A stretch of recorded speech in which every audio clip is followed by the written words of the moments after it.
Էին հասկանալ Լևոն Քոչարյանը ապօրինի Ամական միջոցներ կամ այլ միավորներ բնակարանում պահում է թե ոչ, այսինքն մերկացնող հանցանքի կատարման մեջ մերկացնող ըստ էության գործողություններ են կատարվել։ Իսկ եթե կա գործողություններ, որոնք որ մերկացնում են անձի այս կամ այն հանցանքի կատարման մեջ, այսինքն վերջինիս արդեն իսկ փաստացի կասկածում են եւ մեղադրում են ինչ որ արարքի կատարման մասով։ Սա ենթադրում է, որ սա փաստացի քրեական հետապնդում է, ինչից հետևություն, որ փաստացի քրեական հետապնդման պարագայում գլխավոր դատախազը պետք է գար ազգային ժողով համապատասխան միջնորդագիր ներկայացներ անձնամխելիության հաղթարման, որպեսզի նաև հենց փաստացի քրեական հետապնդում սկսելու թույլտվություն ստանար։ Բայց դա հաշվի առնելով ընթացքը հետագային կարելի է ակնկալել, որ դատախազությունը կդիմի այդ քայլերին։ Դե ոչինչ պետք չի բացառել եւ ոչինչի կարծում եմ տենց վրա պետք չի զարմանալ, ամեն ինչ էլ հնարավոր է, բայց մենք փաստացի ունենք մի իրավիճակ, որ այդ գործողությունը արդեն իսկ պետք է կատարվեր, մինչեւ այս բնակարան գալը եւ այս գործողություն կատարելը, գլխավոր դատախազը արդեն պետք է լիներ այժմ եւ դրա վերաբերյալ համապատասխան թույլտվություն ստանար։ Ապօրինի խուզարկությունը ոչ միայն այս հիմքով, սա ամենակարծես թե կարևոր հիմքն է, շատ ուղենիշային հիմքն է, բայց բնականաբար կան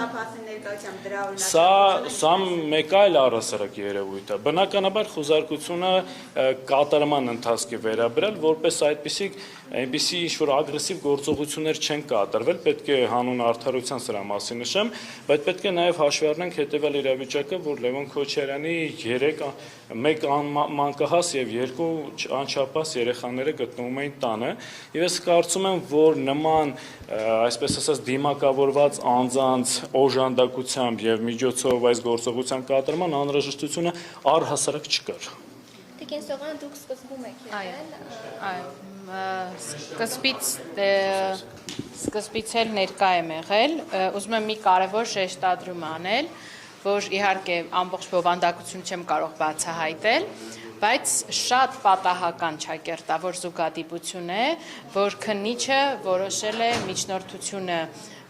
հայցել դատարանից խուզարկություն իրականացնելու հենց 3 ամենայն հավանականությամբ ժամը չենք կարող տեսնել, բայց ինչ որ մի բան ինձ հուշում է, որ դա տեղի է ունեցել հենց Լևոն Քոչարյանի ելույթից հետո։ Սա մեկ, սա ինքնին արդեն ծանրակշիռ փաստ է քաղաքական հետապնդումը հիմնավորելու։ Երկրորդը այն է, որ էլի չխորանալով դետալների մեղադրանքի բովանդակության մեջ, թե ինչքան հին, մոտապես 2000-ական, արդեն հաղորդագրությունից պարզ 2001-2 թվականների բան է, որոնք օբյեկտիվորեն էլ չէին էլ կարող առնչություն ունենալ որպես հանցակցություն պարոն Լևոն Քոչարյանի հետ եւ իր գործողության բնույթով, այսպես ասած, պատժիչ ռեպրեսիվ գործողություններ էր, որովհետեւ երեխաները շփոթված էին շատ դիմավորել, պատկերացրեք դուրը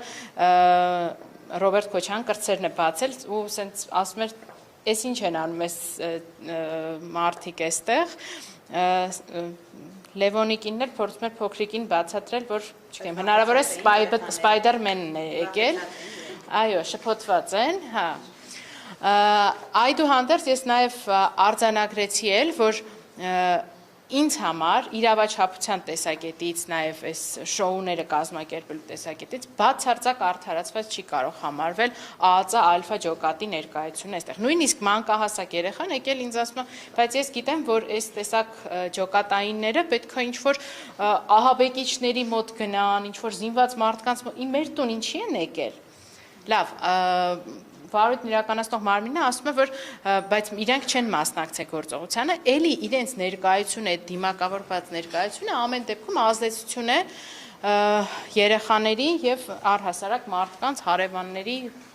նկատմամբ ինքը որևէ կերպ իրավաչափությամբ չի հիմնավորվում։ Դե մնացած մեղադրանքի էությունը ինձ թվում է արդեն կներեք հասկանում, որ Լևոն Քոչարյանը անուղղակիորեն է գործեն առաջին, որովհետեւ Ռոբերտ Քոչարյանն է վերաբերվում գործը, ինչու են այստեղ եկել։ Հա, ինչ որ շատ տարօրինակ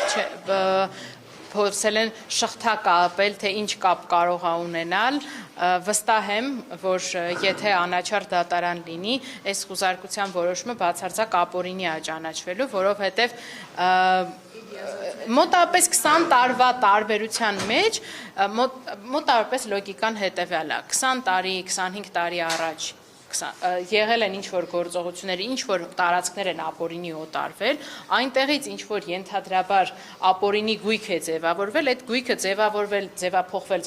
ձևափոխվել, եկել հասել է այս տուն, բայց այս տանը տենց էլ չկարողացան այդպիսի բանկնել։ Իմ տպավորությունը այնպիսին էր, որ այս մարդիկ փորձում էին ինչ-որ թանկարժեք բաներ գտնել, ամեն ինչը նույնիսկ սպասքի հետևի լոգոներն էին բացում, սկսում նայել, ուզում էին հասկանալ ինչ որ ուլտրա թանկարժեք բաներ կան, չեն կարող, ինչ որ ոսկեգույն ժամացույց են գտնում, մտածում են, ահա, հեսա գտան այդ կարևոր մեծ կեղեքիչ ապացույցը, պարզվում է, որ դա նույնիսկ ոսկի էլ չէ, ուղղակի ոսկեգույն ժամացույց է։ Ու այդպես իմ տպավորությունը այնպիսին էր, որ ցանկանում են գեր թանկարժեք բաներ գտնել, որոնք այդպես էլ չկարողացան գտնել, ընդամենը եթե թույլ կտա պարոն Քոչարյանը, ասենք, որ իրենց հարսանիքին նվիրած հուշամեդալներ են տարել, որը նույնիսկ նշվածել է, բացել են այդ հուշամեդալները, վրան գրված է եղել, որ հարսանիքի ամսաթվով նվեր է այսինչ մարդկանցից։ Դրանք արգրավել են վարույթի շրջանակներում, չնայած որ էլի իմ համոզմամբ այդտեղ ուղիղ արդեն փաստվում է, որ դա առնչություն չի կարող պարզապես ունենալ որև այդ գործին։ Իսկ որևէ այլ բան ինչ են արգրավել փաստաթուղթ այլ նշանակությամբ այդ գրիչների մենք բովանդակությունը չենք էլ կարողանում բացենք, կրիչ